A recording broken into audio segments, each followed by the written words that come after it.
Olá, amigos do Opção Play. Hoje a gente recebe o ex-deputado e constituinte Aldo Arantes. Seja muito bem-vindo. Hoje a gente vai falar sobre o lançamento do livro do senhor. Está sendo esse livro junto com outros autores, correto? O livro Por que a Democracia e a Constituição Estão Sendo Atacadas. Primeiro eu queria que o senhor falasse sobre a organização do livro. Além do senhor, quais são os outros autores?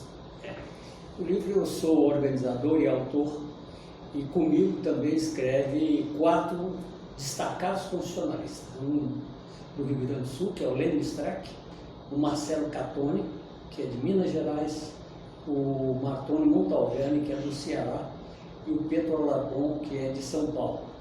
O livro é basicamente um recorte que eu faço, digamos assim, a maior parte do livro é de iniciativa minha, que eu procuro analisar o processo constituinte, a riqueza do processo constituinte para discutir os dias atuais. Como é que a democracia está sendo atacada e a Constituição. E o que fazer diante dessa situação? Perfeito. O título do livro, o nome do livro, é um nome que chama a atenção e eu creio que, assim como acho que a gente pode pegar um exemplo mais contemporâneo, o Democracia em Vestigem, provavelmente será um livro que vai dividir opiniões, talvez pelo menos pelo título, e eu queria que o senhor comentasse sobre isso.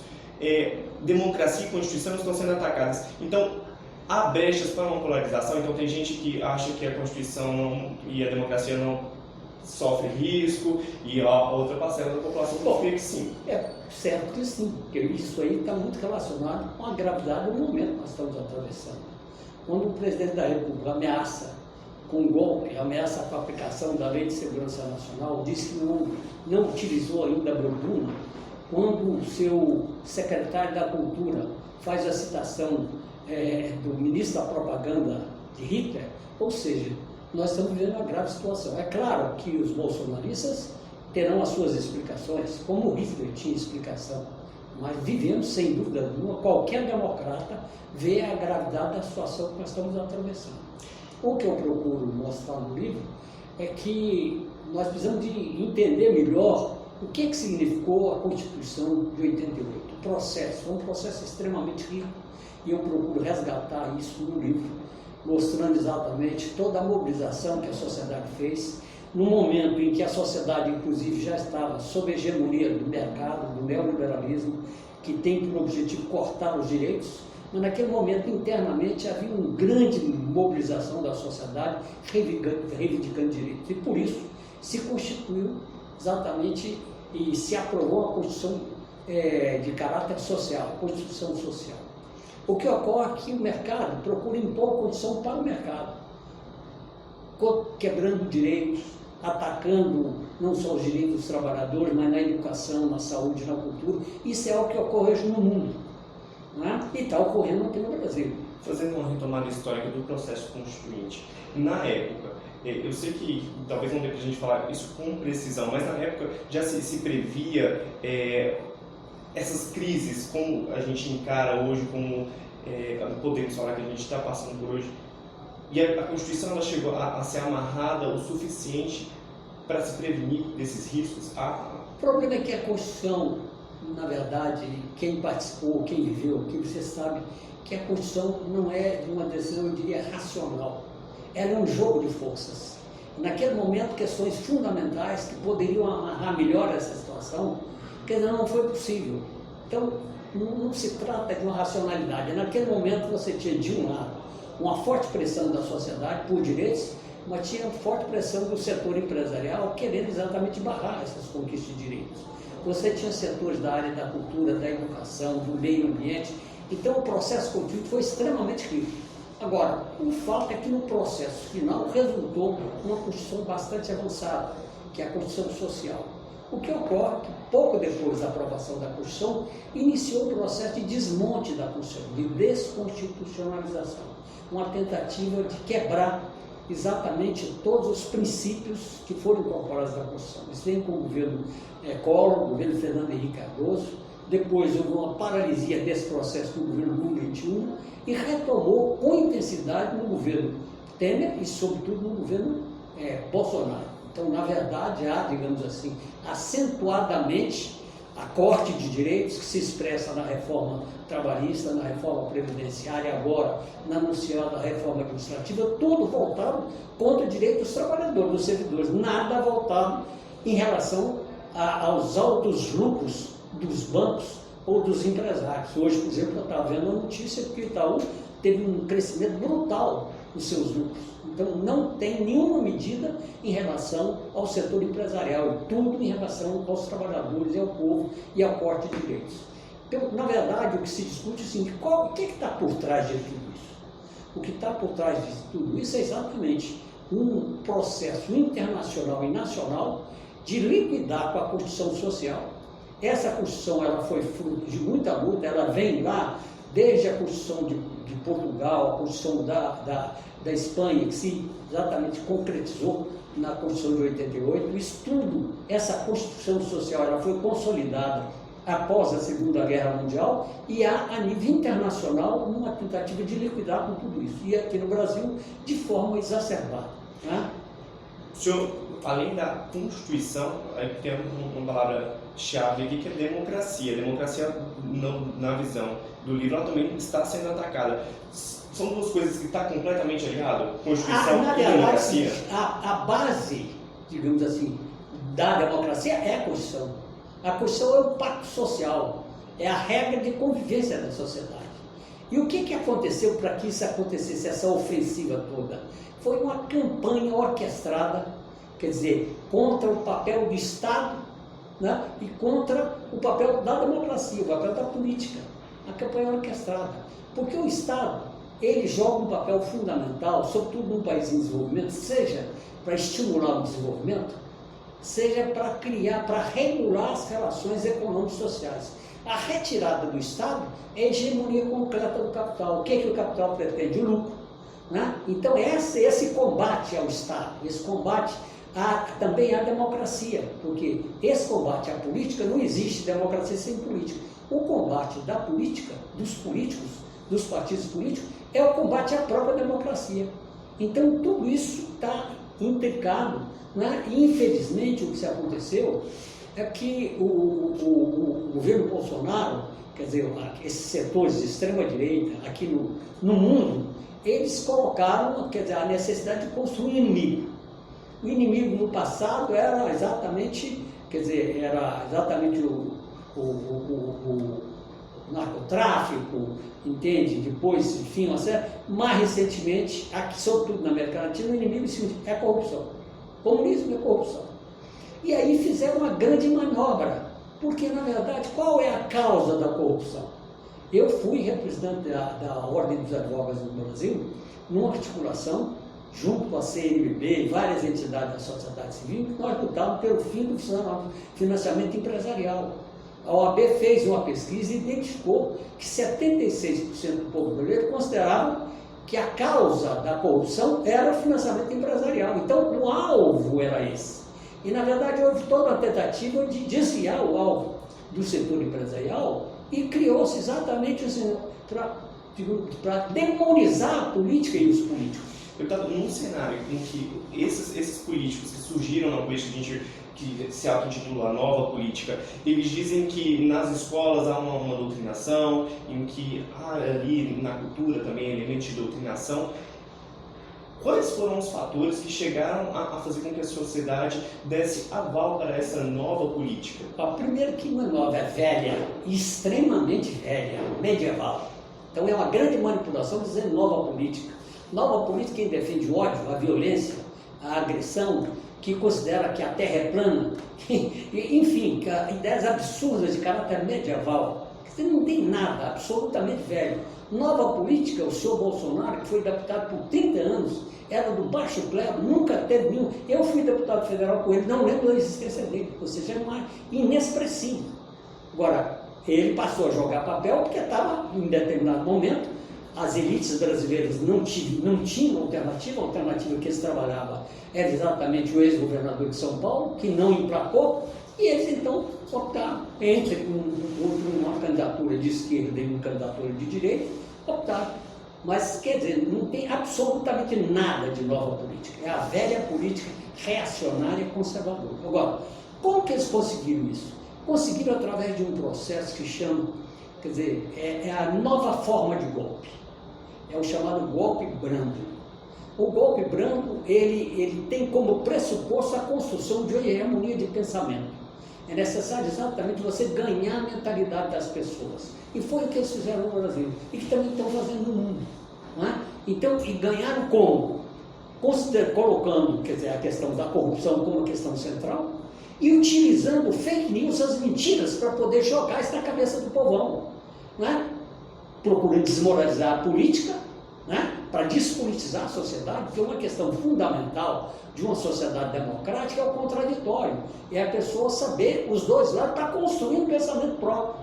Na medida em que você diz que há um inimigo e você procura unificar todo mundo contra esse inimigo, você retira a capacidade de crítica, quer dizer, a verdade só está com aqueles que são adversários do tal do inimigo. Né? Então, com isso, e o que é importante, utilizaram a mídia, utilizaram os fake news e utilizaram os setores evangélicos. É claro que nós temos setores evangélicos, são progressistas, são democratas, minha esposa inclusive é evangélica, mas infelizmente a grande maioria dos evangélicos entrou nessa, e entrou, digamos assim, através de um absurdo. Por exemplo, utilizaram, através do kit que utilizaram na campanha, absolutamente falso, mentiroso, né? Mentiroso.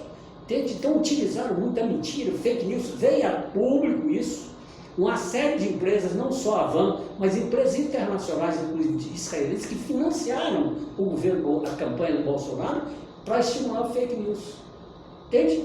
A Folha de São Paulo fez uma brutal reportagem sobre isso. Quando essa questão chegou no Tribunal Superior Eleitoral, o tribunal fez uma pesquisa e chegou à conclusão de que não iria divulgar isso não, porque, enfim, traria consequências. Tá, e aí, num cenário que, na minha interpretação, se desenha quase como apocalíptico. Então, nós temos a democracia e a Constituição sendo atacadas, nós temos uma maioria da população ainda dando aval a essas políticas que estão sendo implementadas.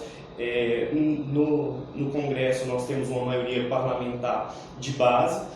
Qual seria o processo inverso para que a gente possa defender a Constituição, para que a gente possa defender a democracia, para que a gente possa restabelecer esse Estado democrático que se pede no livro? Eu acho o seguinte, é uma das coisas que eu coloco na parte final do livro. É que nós necessitamos exatamente, como eu disse, reconstruir a hegemonia do pensamento conservador, fazer o caminho contrário do que eles fizeram. É mostrar exatamente para o setor evangélico que é uma contradição, é um antagonismo completo.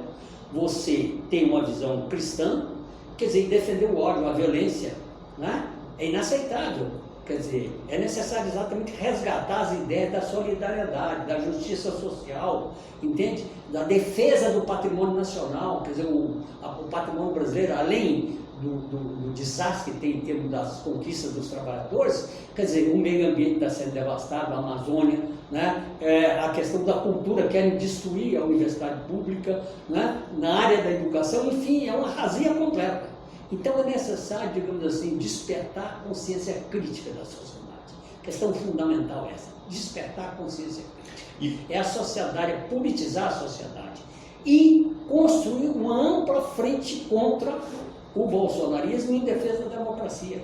Né? Essa frente, na minha opinião, ela tem duas dimensões. Ela tem uma frente política, que não necessariamente é eleitoral. É uma frente em defesa da democracia, dos direitos, da reconquista do espaço democrático que foi perdido. Qual a diferença entre o eleitoral e o político?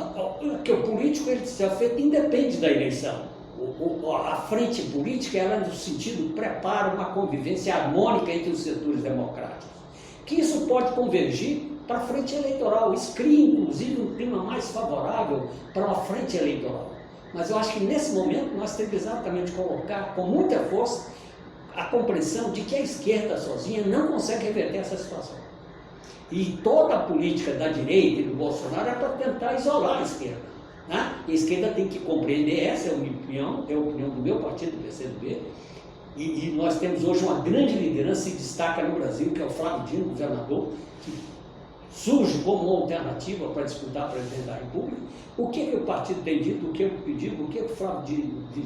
É que a esquerda sozinha não é suficiente, é necessário unir a esquerda e atrair setores que foram ganhos. E a preliminar para isso... Você está falando do centro? Atrair o centro, claro, atrair os setores de centro, em torno da bandeira democrática. Como isso vai repercutir do ponto de vista eleitoral é outro problema. Mas se você consegue exatamente estabelecer o diálogo com a plataforma política democrática, quer dizer, não só a defesa da Constituição, mas dos direitos que estão incorporados à Constituição, direitos econômicos, sociais, etc, etc. Se você consegue fazer a plataforma e unir amplamente a sociedade, primeiro, você cria uma barreira para um novo avanço, porque eu acho que o risco que nós estamos vivendo é a possibilidade do governo Bolsonaro caminhar para um governo policial de caráter neofascista. É o que ele ameaça. A hora que ele diz que pode utilizar a borduna, o que é isso? É um golpe. A hora que ele diz que aconteceu as grandes mobilizações no Chile porque a ditadura acabou, ele está exatamente dizendo que pode implantar uma ditadura aqui. É claro que também implantar a ditadura nessas alturas também não é tão fácil, né? Mas é por isso que é necessário construir esse pensamento. E eu acho que ao fazer esse esforço de estabelecer o diálogo, de abrir negociações, de atrair em torno de uma bandeira comum em defesa da democracia dos direitos, isso aí cria também condições mais favoráveis para construir uma aliança eleitoral. Porque eu acho que para nós revertermos a situação, é necessário derrotar eleitoralmente Bolsonaro em 2022. Deputado, eu acho que eu encerro tratando exatamente dessa união. O PCdoB, acho que um mês e pouco, anunciou aqueles programas exatamente de haver um movimento de união, lançou, não lembro exatamente agora o nome do programa. Movimento 65? Exatamente, e comuns, exatamente. Entretanto, 2 semanas depois já tinha ali um atrito entre o presidente Lula e o PCdoB, porque o Lula tinha afirmado que estava difícil bancar um comunista, pelo nome de comunismo estar, entre aspas, mal visto no país. Além do PCdoB, o senhor observa que outras partes da esquerda, as outras esquerdas, vou chamar assim, está atento a isso? Está atento a essa necessidade? Eu acho que hoje cresce, mesmo dentro do PT. Outro dia, por exemplo, eu vi uma declaração da ex-presidente Dilma, acentuando que é necessário exatamente atrair os setores de centro para uma conversação. Agora, eu acho que a própria realidade vai impor a encontrar o caminho. Qual é o caminho? Eu não sei. Eu não sei qual é o caminho. O que eu sei é que sozinho a esquerda não ganha a eleição. Que é necessário a esquerda se unir, é necessário atrair setores. Que uma preliminar que ajuda isso é exatamente bater a bandeira em torno da defesa da democracia, dos direitos, etc. E eu acho que trabalhar com as alianças possíveis para as eleições municipais, como, digamos, pré-condição para você chegar a um resultado mais favorável em 2022. É claro que toda a questão é o seguinte: tem que se isolar politicamente o governo Bolsonaro, mostrar exatamente o que ele representa, os graves prejuízos que está representando para a sociedade brasileira e unir amplo segmento da sociedade em torno disso. Perfeito. Para quem ficar interessado no livro, já foi lançado. Eu queria aproveitar para convidar todos os goianos e goianenses. Eu estou fazendo o lançamento desse livro na próxima quinta-feira, às 19 horas, na CASAG, antiga OAB, na Goiás, Barro. Gostaria de contar com a sua presença, dos seus amigos, convido todos. Vamos fazer um debate lá, não vai ser meramente o lançamento do livro, né? Com dedicatórias, vai ser um debate político, é claro que vai ter também a dedicatória, e vai ser um momento importante de que você possa, inclusive, levantar suas dúvidas, seus questionamentos, e que a gente possa fazer o que eu falei aqui, contribuir para politizar a sociedade, para polemizar, para gerar exatamente um pensamento crítico que possa ajudar a sociedade a avançar em busca da retomada da democracia. Deputado, agradeço muito a sua participação, espero te encontrar aqui às vezes.